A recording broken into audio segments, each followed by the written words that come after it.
রক্তিম সমুদ্রের অভিশাপ, এক ভয়ঙ্কর রহস্য।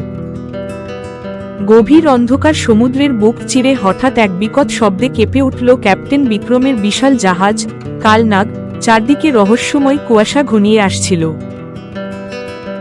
হঠাৎ সামনেই ভেসে উঠল ক্যাপ্টেন জারার ভয়ঙ্কর নৌবাহিনীর, যার প্রতিটি জাহাজ যুদ্ধের জন্য প্রস্তুত এবং তাদের চোখে ছিল অশুভ সংকল্প।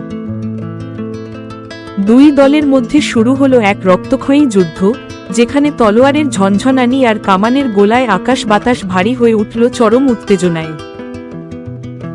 লড়াই যখন চরমে, ক্যাপ্টেন বিক্রম অত্যন্ত কৌশলে জারার তলোয়ার ঠেকিয়ে তার হাত থেকে সেই অভিশপ্ত সোনার মানচিত্রটি ছিনিয়ে নিলেন।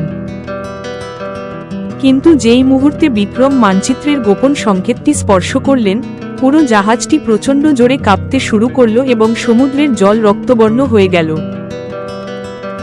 হঠাৎ সমুদ্রের বুক চিরে এক বিশালাকা অক্টোপাস উঠে এসে লোভী জলদস্যুদের একসাথে গিলে ফেলল, যা ছিল তাদের লোভের চূড়ান্ত পরিণতি।